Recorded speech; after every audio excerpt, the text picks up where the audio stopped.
Welcome to the Great Detectives of Old Time Radio. From Boise, Idaho, this is your host, Adam Graham.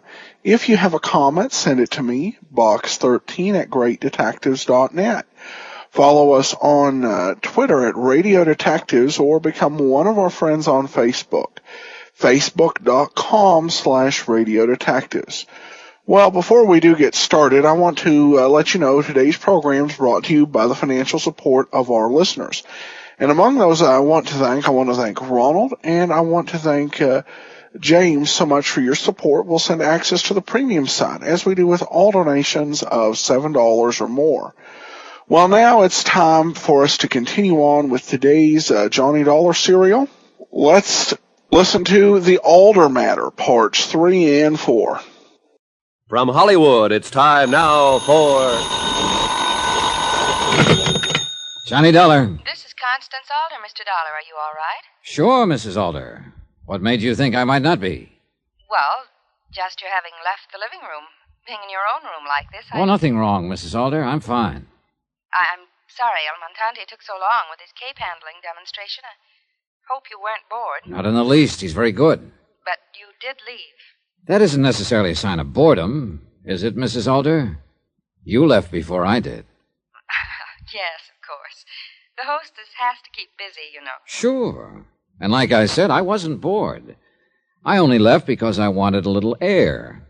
I went out on the patio for it. Wonderful spot, Mrs. Alder. You can see everything. The harbor, the slope down from the house, even anyone who might be on it. I want to see you, Mr. Dollar. Talk to you. That figures. Where? Your car. Half an hour.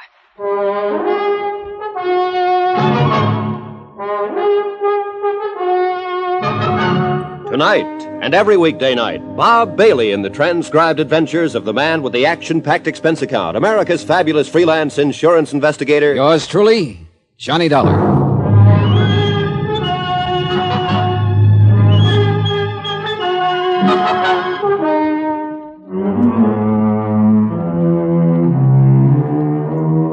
From Special Investigator Johnny Dollar, location Caracas, Venezuela, to the Home Office Worldwide Mutual Insurance Company, Hartford, Connecticut. Assignment, The Alder Matter. Expense account continued.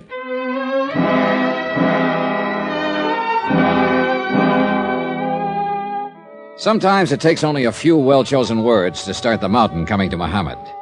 And it looked like I'd picked the right ones with Constance Alder.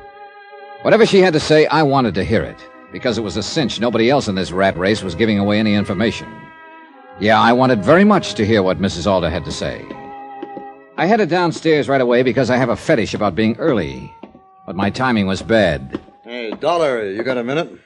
Well, I can hardly say no to my host, Mr. Alder. Come on in the den.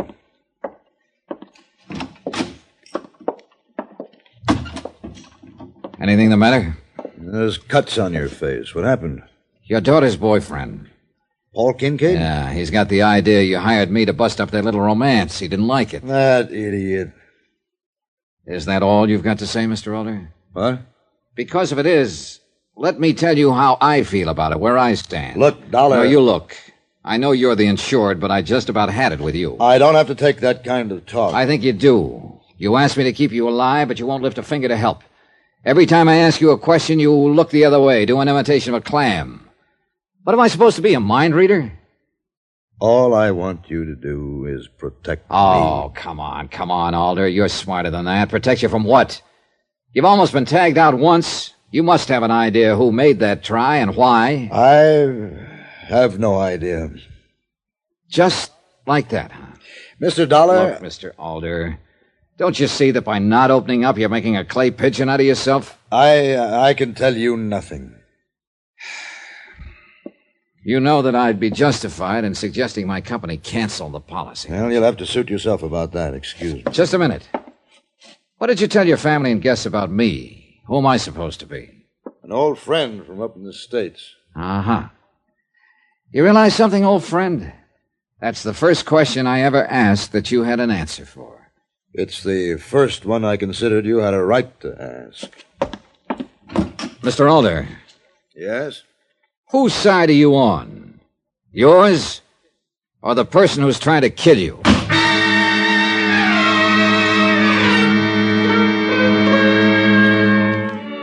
Oil-rich Billy Alder, business mind par excellence, super salesman deluxe, the man who could sell or talk you into anything. But could he say one word that might keep another bullet from coming his way? It sure didn't look like it. I left the den, was just starting out to my car to meet Mrs. Alder.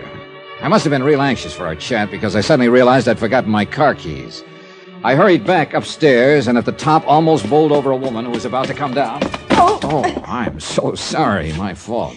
That's all right. No, I should have looked where I was going. Here, are you hurt, Miss... It's perfectly all right. Excuse me, please. Sure was a hard house to make acquaintances in, even when they were old and drab and stern-looking.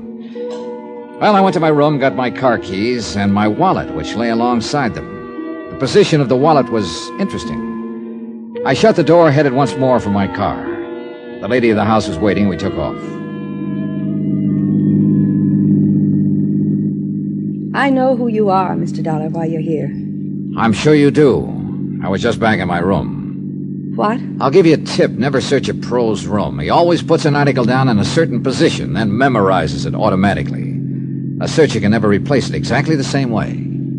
With me, it's wallets. I did not go into your room. Oh? Then name a guess for me, will you? 50-ish kind of lady, kind of faded, severe-looking? Why? I'm just curious. Doris Cole, a very old friend from the States. Mind telling me where her room is? Right next to yours. Why? Well, I just ran into her as she was coming downstairs. She looked a little, call it worried. That's ridiculous. She'd have no more reason to search your room than I would. Sure. Let's forget it. A little while ago, I saw you searching out on the slope. And you know I saw you. Now, what were you looking for? An empty cartridge? You think I fired that shot at my husband? Someone did. And there are easier places to go for a stroll than on that slope. I know what you're thinking. But you're wrong. I just wanted to see if I could find some trace of whoever had done it. A shell from a gun. Well, that's interesting, to say the least. I don't like your tone, Mr. Dollar. I don't blame you, because you just made a boo-boo. Only an automatic ejects a shell. A revolver doesn't. In other words, you knew what kind of gun was used. Uncomfortable, Mrs. Alder? Why don't you go home? Like to live dangerously, Mrs. Alder? Slapping the driver of a moving car? Pretty foolish, isn't it? I'm sorry. I'm very sorry. All right, tell me something. How did you know what I was really here for? My husband. I made him tell me. Well, congratulations. I can't get him to tell me the time of day. And he knows whose side I'm on.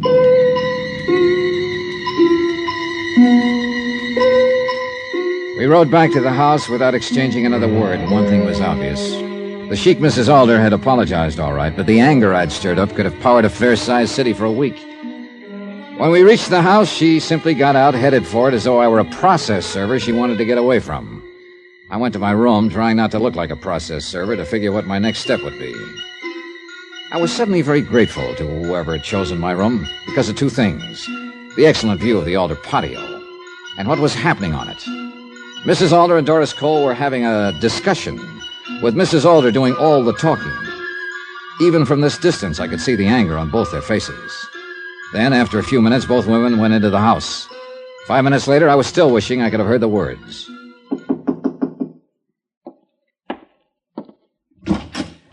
Well, Miss Cole, won't you come in? Well, I only stopped for a moment. Glad you did. I just wanted to apologize for my behavior when we ran into each other on the stairs a little while ago. Oh, nonsense. It was my fault. No. I meant, well, I was so brusque and, well, I just don't know what I could have been thinking of. Oh, you were nothing of the kind. Don't worry about it. You're very nice about it. Very nice. Well, excuse me now, won't you? Oh, sure thing, Miss Cole. Thanks for taking the trouble. Yes. I watched her as she hurried down the hall. An awkward woman who left you with one strong impression, that she had little feel for the social graces. The impression was emphasized about 2 minutes later by a second visitor, one who knew all about the social graces, Constance Alder, all smiles and charm. I'll bet you thought we ran out of food, Mr. Dollar. I was kind of wondering. Blame El Montante. Does he eat everything in the house? Oh, not quite. He just refuses to allow dinner to be served. Insists that tonight he's the host, that it's his evening. Oh, what does that mean? Dinner in town, the highlight matches, and night clubbing afterward. He simply won't be refused. Insists that everyone in the house be his guest. Sound attractive? Well, it would be pretty hard to say no to an offer like that. Good. Don't be long. Everyone's dressing like mad. It should be quite an evening. It was. Montante was acknowledged to be a great matador. He had just as much class outside the arena. He ordered a dinner, and it was gourmet time. He placed our bets at the highlight matches, nothing but winners. And at the nightclub, nothing but champagne. For a group of people living in a house loaded with tension, it was a ball. And a lot of it was because of the matador's quiet, easy manner. He was a man who knew how things should be done and did them. It was pretty tough not to like him. Constance Alder seemed to feel the same way, her eyes always on him. But the matador himself was never once out of line, never said or did anything that could possibly offend Billy Alder. And for a busy host, he was observant. I found that out while the others were dancing. Perhaps I can answer the question, Senor Dollar. I haven't asked one, Senor Montante. In words, no. But it's not difficult to interpret. You watch Mrs. Alder, then me. Then a question is in your eyes, no? You're a pretty sharp fella, Senor Matador. And a gentleman, senor. I do not pursue other men's wives. The question is answered? Partly. What happens when you're the pursued? I see. Senor Dollar, women with money but without great beauty, they try to compensate, each in her own way. Hers is not unusual. Acquisition. The company and attendance of a man who is presentable, admired. I am not unknown in the arena, so for the moment it is my company. Tomorrow, a better-known companion, if one should appear. As simple as that. It's sad, no, senor? And a little embarrassing. Thanks. And I'm the one who's embarrassed. I thought your eye was on the Alder fortune. Senor, you know what I receive for a Sunday afternoon in any Latin American country? $10,000. Sometimes more. Your question is answered, senor? Well, not quite.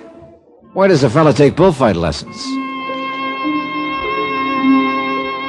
Like I said, the evening was pleasant, but it was still a job. Watching Doris Cole now, awkwardly dancing with Billy Alder, I kept thinking of her argument with Mrs. Alder, her furtiveness. I felt sure she'd been the one who'd searched my room, and there would never be a better chance to return the compliment. So I developed a sudden killing headache, and over the protests of the others, said goodnight and grabbed a cab for the Alder house in Aguilera. In Miss Cole's room, I did a hurried but thorough search, and came up with two things that proved real interesting. A passport with Doris Cole's picture, but made out to one Dora Jansen, and an unsigned letter postmarked New York. In a quick scrawl, it said simply that the Caribbean Star would arrive in La Guerra on the 17th. I'm sorry about your headache, Mr. Dollar, but there is no aspirin in my room.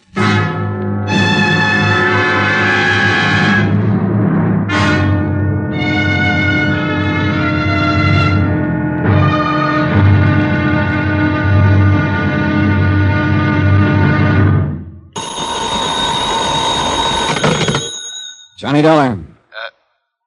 Dollar? There's Alder here. There must be something the matter with the house phone. I thought I rang a different room. Doris Cole's room, Mr. Alder? Well, yes. That's what you got.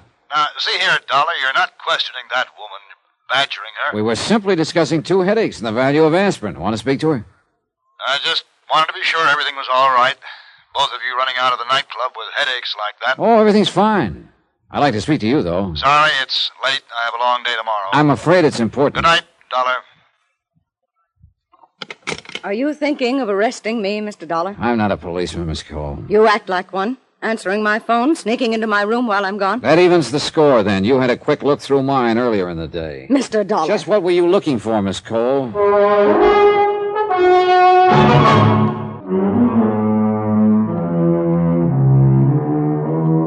From Special Investigator Johnny Dollar, location Caracas, Venezuela, to the Home Office Worldwide Mutual Insurance Company, Hartford, Connecticut.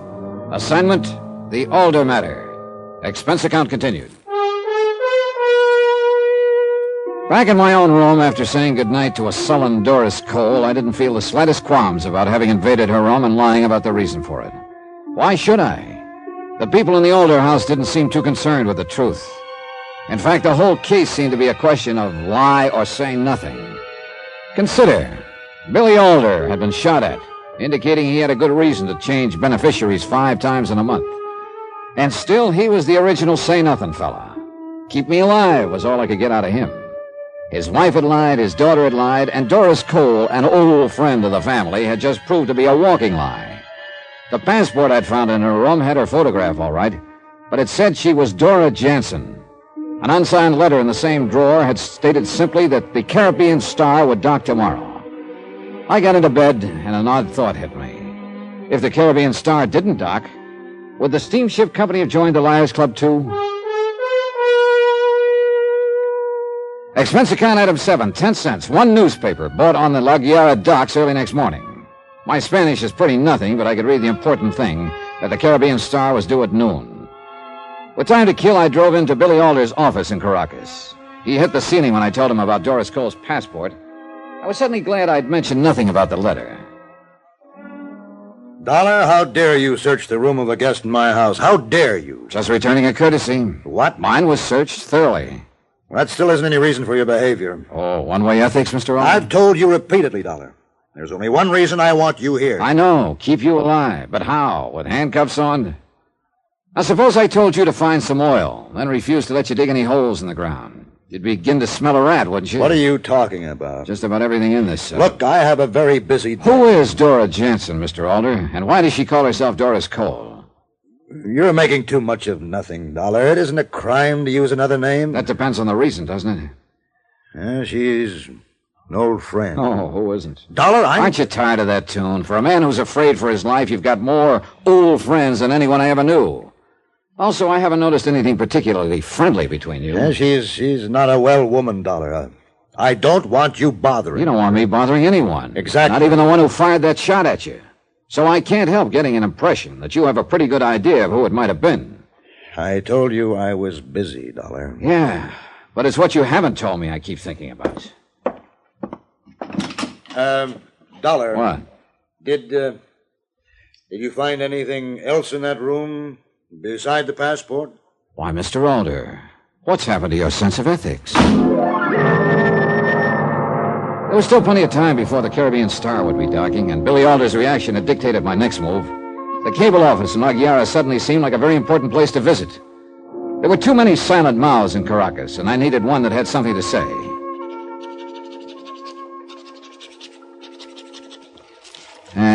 Okay, miss. You can take this now. Si, senor. How you like this to go? Don't spare the horses. Okay. Cable, rush. Si. Victor Kelly, World... Yeah, I know my lousy handwriting. Here. To Victor Kelly, Worldwide Mutual, Hartford, Connecticut, USA. Si? Want all possible information, Dora Jansen, a.k.a. Doris Cole, U.S. passport, 19B67943-11, signed Dollar. And your address for the answer? I'll pick it up here. As you wish. And lady, please. No, senor. Don't spare the horses. It was still early when I reached the waterfront where the Caribbean Star would soon be docking. There wasn't much point in watching the incoming passengers. I didn't even know who I was looking for. So I found a spot at the pier entrance where I could concentrate on those meeting the passengers. Here I made a grudging concession to all movie detectives. Item 7, another 10 cents, another newspaper to hide behind. And you know something? It works fine. Doris Cole, or according to that passport, Dora Jansen, was nervous, excited. And it was no trouble to stay close behind her as she met a passenger, a short, nondescript man in his late 50s. When they jumped into a cab and hurried away from the pier, they were closely followed by a man clutching an unread newspaper. Me.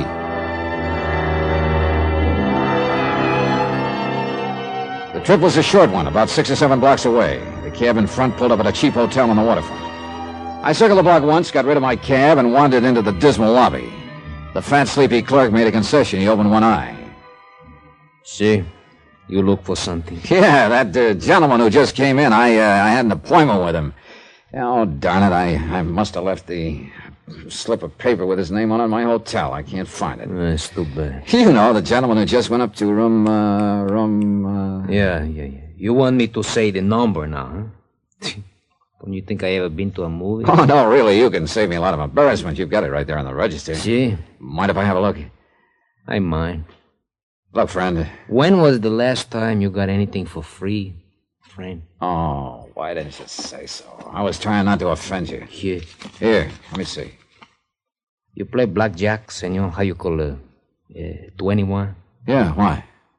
Like they say, hit me again. Oh, you're rubbing it in. See? You want to do business or no? Item 9, $10. Market schmear, schmooze, or just plain graft.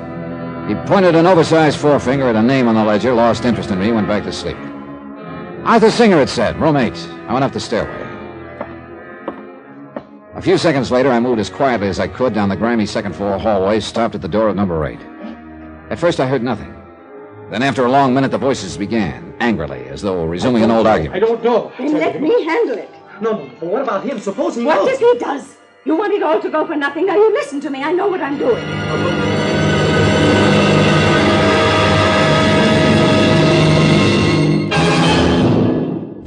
5 minutes later, I was back in the cable office getting a second message off to Vic Kelly in Hartford.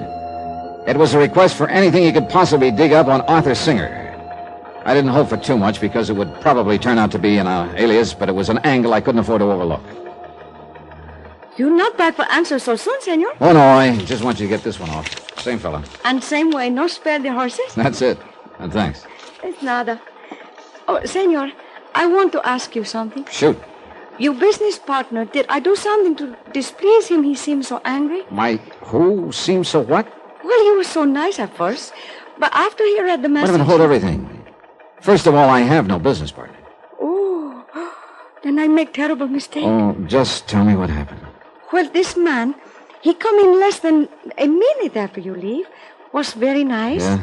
Said he was your business partner, that he'd just leave you. You were worried because you forgot whether you say something in the message you just sent. Then you asked him to check it for you. Uh-huh. He seemed to know what he was talking. So you showed it to him. Then?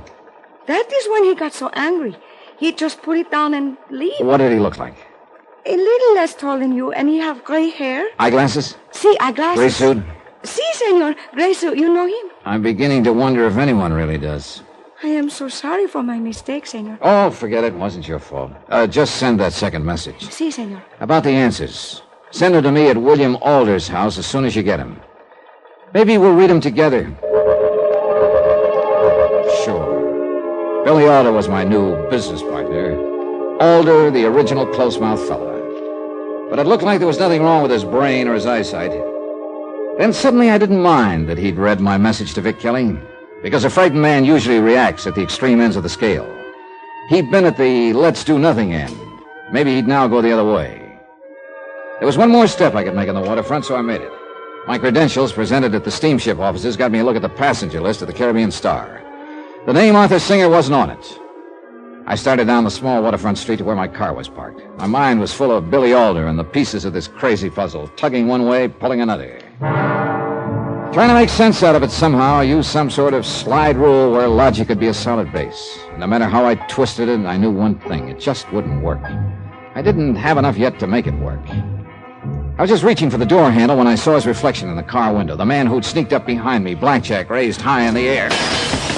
The blackjack was just insurance. He was tough enough without it. I finally worked up to the side of the car, managed a half Nelson, and let the car door workers my blackjack. 5 seconds later, an officer came rushing up, and 5 minutes later, I sat in the office of Jefe Velasquez, chief of police. You feeling all right now, amigo? Yeah, sure. What did you get out of that blackjack artist? Just what I expected. Still won't say who hired him, huh? You have to understand this kind of fellow, amigo. I do, huh? What I mean, he's asesino pequeño, you know? Sheephood? Monster? Sí. For extra $2, maybe 3, he would blackjack his mother. He claims he does not know who hired him, that he is to get his money in a letter. That went out with spats. Okay? I say he's lying. Of course, but he will stick to the story because he knows he will get the same sentence whether he tells or he does not. A sheephood won't usually cover for somebody else. This kind does, amigo. Otherwise, he would never be hired again. I'd give a lot for a few minutes alone with him, Jefe. Sorry, Juanito, but I like my job. Just wishful thinking. Not hard to understand. Well... You are leaving? Not getting anywhere sitting here. You sure you haven't got business somewhere else? I got an awfully big yen to talk to that thug. You know, I got a hunch. Forget it, amigo. It's like I say. If you ask him on a Monday what is the day, he must tell you Tuesday. You could beat him to death, he will still say Tuesday. Is the way they think. A favor. If I can. Suppose I don't prefer charges. Would you put a tail on him when he leaves? Johnny. Look, I know it's 1,000,000 to 1 against the hood doing a rough-up without the money in hand, but if he hasn't collected you... Come, amigo, like you say, 1,000,000 to 1. I know I'm grabbing at straws, but just in case, F.A. Come on, huh? Okay. Good, thanks. Hey, where do you go? Back to the cable office. Oh? Yeah. And if a man in Hartford has nothing to say, I've got a permanent seat behind the 8 ball.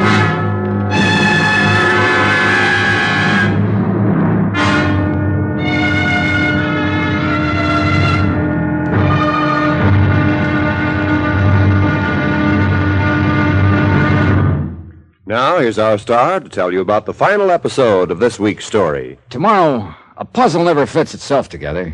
You've got to snoop, pry, and juggle the pieces. And sometimes people get killed that way. Join us, won't you? Yours truly, Johnny Dollar.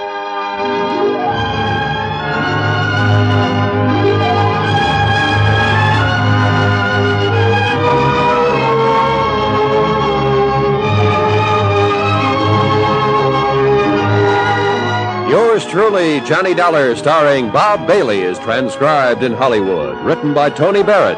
It is produced and directed by Jack Johnstone. Be sure to join us tomorrow night, same time and station, for the next exciting episode of Yours truly, Johnny Dollar. Roy Rowan speaking.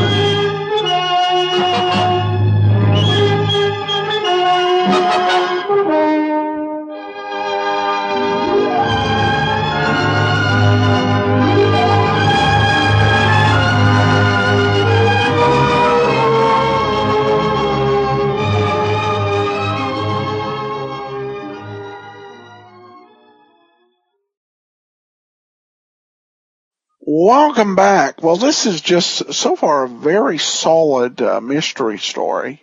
And we've got so much out there, quite a few bits of red herring. And they've only got 15 minutes to sort it out on Friday, so I'll be eager to find out how they did it. All right, well, on to listener comments and feedback. William emails to say, regarding the open town matter, it sounds like it was based on an earlier Johnny Dollar story, but I can't figure it out. Well, thanks so much. And I should have mentioned this. I've become used to most of these programs not being based on previous shows in the second half of the Johnny Dollar serials. But this one was based on an episode of Yours Truly, Johnny Dollar, The Dan Frank Matter. Original air date, May 4th, 1954. And that was episode 0841, which would have been probably more than a year and a half ago. And Daniel comments actually regarding episode 1173, the Sea Legs Matter, Parts 1 and 2 says, I know the Open Town matter is over, and the program has moved on to the Sea Legs matter. However, I just wanted to say that the Open Town matter is the first show I ever heard. Ever since then, I've been trying to find as much as I can on Johnny Dollar. Needless to say, this app was an incredible find. Amazing job, and I can't wait for the Sea Legs Part 3 and 4. Well, I hope you enjoyed the shows. And if you're curious about learning more about Johnny Dollar, John C. Abbott has written the definitive book on Johnny Dollar. We'll have it as one of the thank you gifts available in our listener support campaign. But you can get it all the time through Amazon, and you just search for yours truly, Johnny Dollar, and John C. Abbott, and it'll come out. And they've got it in 3 volumes, and it really has a ton of information on Johnny and a lot of details about his cases. Then we have a comment from Josh. Great. I've had the Dragnet podcast, and I love Dragnet, and now I enjoy yours truly, Johnny Dollar. Thanks, Adam. Josh from Hickory, North Carolina. Thank you so much, Josh. All right, and one little brief public service notice, I guess. When you have technical issues with the show, be sure to either email me or send a note on Facebook. If it's just like an episode's missing, I've had a few people post reviews on sites like iTunes, and that doesn't necessarily work the best, because then it's there permanently, particularly if you don't change it after it's fixed. 3 or 4 years later, people see a review that episode, 1234 or whatever, wasn't showing up. So the best way, if you're having a technical issue with a website, with a show not showing up, is just to go ahead and email me at box13@greatdetectives.net. All right, well, that will do it for today. We will be back tomorrow with Nick Carter, and then join us on Friday as we wrap up this fascinating case of the Alder matter. In the meantime, send your comments to box13@greatdetectives.net. Follow us on Twitter, Radio Detectives, and become one of our friends on Facebook, facebook.com/Radio Detectives. From Boise, Idaho, this is your host, Adam Graham, signing off.